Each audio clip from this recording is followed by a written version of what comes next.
हरे कृष्णा।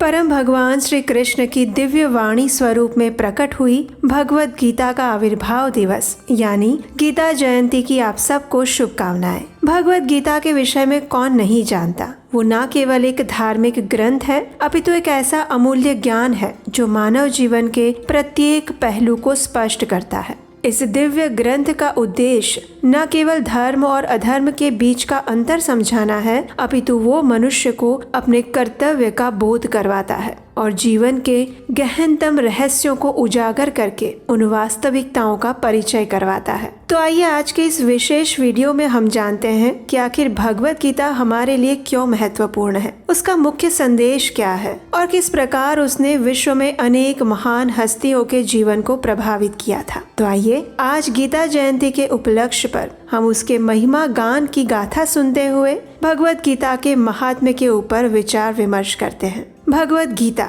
यानी परम भगवान श्री कृष्ण की दिव्य वाणी। ये दिव्य वाणी जिस दिन प्रकट हुई थी वो दिन था मार्गशीर्ष मास के शुक्ल पक्ष की एकादशी, जिसे हम मोक्षदा एकादशी के नाम से जानते हैं। और इसी दिन हम गीता जयंती का महा महोत्सव भी मनाते हैं। इस बार हम ये गीता जयंती 11 दिसंबर 2024 को मना रहे हैं। भगवत गीता ग्रंथ के विषय में हमारे देश के प्रधानमंत्री कहते हैं कि मेरे पास इस विश्व को देने के लिए इस पुस्तक से बड़ा उपहार और कोई नहीं है। ये एक ऐसी महान पुस्तक है जिसे भारत के पूर्व राष्ट्रपति एपीजे अब्दुल कलाम एक मुसलमान होने के बावजूद भी पढ़ते थे। सबसे लंबे समय तक अंतरिक्ष में उड़ान का रिकॉर्ड बनाने वाली सुनीता विलियम्स भी इसी पुस्तक की एक प्रति को लेकर अंतरिक्ष में गई थी। महान अमेरिकी भौतिक विज्ञानी रॉबर्ट ओपनहाइमर ने 1933 में विशेष रूप से संस्कृत भाषा सीखी और फिर इस पुस्तक को अपने मूल रूप में पढ़ा। अपने परमाणु परीक्षण के विस्फोट को देखने के दौरान उन्होंने इसके श्लोक के विषय में विचार किया था।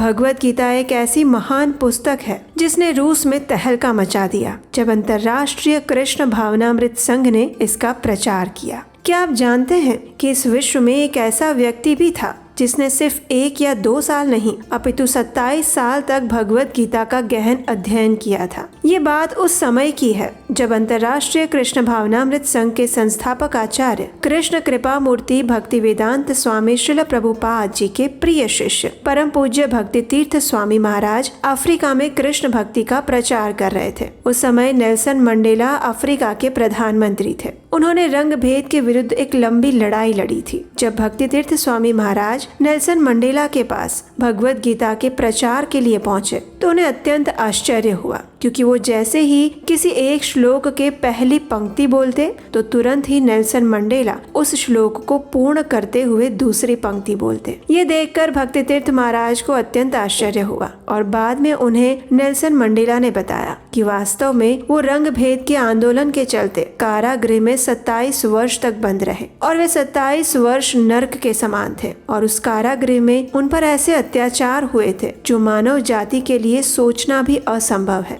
और ऐसे कठिन समय में भगवान की कृपा से उन्हें एक भगवत गीता मिली थी जो कि उनके 27 साल के उस नारकीय जीवन में आशा की किरण बनी। उन्होंने इसी अपने कारागृह वास के दौरान उन भगवत गीता के श्लोकों को कंठस्थ किया था, उन्हें अपने जीवन में उतारा था और उनके कहे अनुसार अगर भगवत गीता उनके पास नहीं होती तो शायद वो जीवित नहीं रहते। इस प्रकार वो अपने जीवन का श्रेय भी भगवत गीता को देते हैं। इस प्रकार हम देख सकते हैं कि हमारे जीवन की कठिनतम परिस्थितियों से बाहर निकालने में भी हमें भगवत गीता सदा सर्वदा लाभकारी सिद्ध होती है। आइए अब हम 5 ऐसे मुख्य संदेश के विषय में जानते हैं जो भगवत गीता हमें प्रदान करती है। पहला, भगवत गीता हमें सिखाती है कि हमारा वास्तविक स्वरूप आत्मा का है, ना कि यह नश्वर शरीर। शरीर तो मृत्यु को प्राप्त होता है लेकिन आत्मा शाश्वत है, चिरंजीव है। उसका ना तो कभी अंत होता है और ना ही उसका जन्म होता है। ये ज्ञान भय, शोक और मोह को समाप्त करके हमें अपने कर्तव्यों के प्रति और हमारी वास्तविक पहचान को जागृत करने के लिए दिया गया है। और तभी तो भगवान श्री कृष्ण अर्जुन से भगवत गीता में कहते हैं, नैनम छिन्दन्ति शस्त्राणि नैनम दहति पावकः न च क्लेदयन्ति आप न शोषयते मारुत। यानी आत्मा को कभी भी कोई शस्त्र काट नहीं सकता, न अग्नि उसे जला सकती है और न ही वायु उसे सुखा सकती है, न ही जल उसे भिगो सकता है। यानी आत्मा अमर है। इसलिए मनुष्य को अपनी पहचान इस शरीर से नहीं अपितु अपनी आत्मा से करनी चाहिए। और इस आत्मा के विषय में भगवान श्री कृष्ण ने भगवत गीता में अनेक श्लोकों में विस्तार पूर्वक ये ज्ञान दिया है। दूसरा, भगवत गीता का एक प्रमुख सिद्धांत निष्काम कर्म योग है, जिसका अर्थ है कर्म करना, फल की इच्छा से मुक्त रहना। कर्मण्येवाधिकारस्ते मा फलेषु कदाचन। ये सिद्धांत आज के समय में अत्यधिक प्रासंगिक लगता है, क्योंकि मनुष्य जीवन की भाग दौड़ और तनाव के बीच में ये मनुष्य को आंतरिक शांति प्रदान करता है। वर्तमान समय में जब हम अपने संबंधों से, अपने कार्यों से इतने अधिक आसक्त हो जाते हैं, इतनी ज्यादा अपेक्षाएं रखते हैं और अंततः उन अपेक्षाओं की पूर्ति न होने पर दुखी होते हैं। इसलिए भगवत गीता में भगवान श्री कृष्ण कहते हैं कि मनुष्य को अपना प्रत्येक कर्म भगवान को समर्पित होकर करना चाहिए। फल की इच्छा न रखने का अर्थ यही है कि आप कोई भी कार्य करें उसे भगवान को अर्पित करके उनकी प्रसन्नता के लिए किया जाए, और यही वास्तव में निष्काम कर्म योग है। तीसरा, धर्म का वास्तविक अर्थ हमें समझाती है भगवत गीता। भगवत गीता मात्र धर्म को पूजा पाठ या कर्मकांडीय विधि तक सीमित नहीं रखती, बल्कि उसे अपने आचरण और कर्तव्य के रूप में कैसे प्रस्तुत किया जाए वो सिखाती है। धर्म का अर्थ है अपने कर्तव्यों का पालन करना, चाहे परिस्थितियां कैसी ही विपरीत क्यों ना हो। और इसीलिए भगवत गीता में भगवान श्री कृष्ण अर्जुन को युद्ध करने के लिए कहते हैं। प्रारंभ में अर्जुन जब अपने संबंधियों को युद्ध भूमि में देखता है तो वो निराश हो जाता है और उसे लगता है कि वे अपने ही लोगों के साथ कैसे लड़ सकता है। और तब भगवान उसे ये भगवत गीता का ज्ञान देते हुए समझाते हैं कि वास्तव में ये लड़ाई उसके संबंधियों के साथ नहीं अपितु अधर्म के साथ है। ये धर्म और अधर्म का युद्ध है और अर्जुन एक क्षत्रिय है, इसलिए उसे धर्म के लिए अवश्य युद्ध करना चाहिए। मनुष्य जिस भी वर्ण व्यवस्था में हो उसे अपने कर्तव्यों का पालन अवश्य करना चाहिए। उससे भागना उसका उपाय नहीं है। किसी भी विकट परिस्थिति में उस परिस्थिति का दृढ़ता से शास्त्रों के अनुसार अगर पालन करके सामना किया जाए तो वही हमारे कर्तव्य की पूर्ति करवाता है, और ऐसा कर्म ही श्रेयकर माना गया है। चौथा, भगवान भगवत गीता में अर्जुन को ये भी संदेश देते हैं कि मन को नियंत्रण में करना अत्यंत कठिन है, लेकिन अभ्यास और वैराग्य के द्वारा उस मन को नियंत्रित किया जा सकता है। प्रत्येक मनुष्य को अपने इंद्रियों को भगवान की सेवा में लगाकर उस मन को नियंत्रित किया जा सकता है, और जब मन नियंत्रण में आ जाता है तो मनुष्य परम शांति को प्राप्त हो जाता है। फिर उसके जीवन में सुख आए या दुख, वो हर परिस्थिति में समान बनकर रहता है। और पांचवा, भगवत गीता के अंत में भगवान श्री कृष्ण अर्जुन से एकमात्र यही उच्चारण करते हैं, सर्वधर्मान् परित्यज्य मामेकं शरणं व्रज अहम त्वां सर्वपापेभ्यो मोक्षयिष्यामि मा शुचः।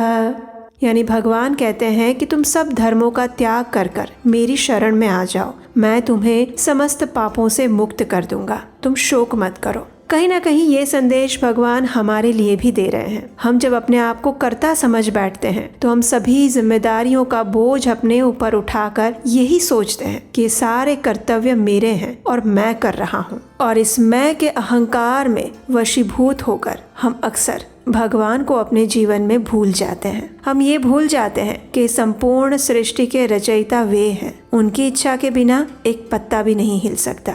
और इसीलिए भगवान हमें इस भगवत गीता में याद दिलाते हैं कि ठीक है, तुम्हें अपना नियत कर्म अवश्य करना चाहिए, लेकिन मुझे शरणागत होकर करो और मैं तुम्हारी रक्षा करूंगा।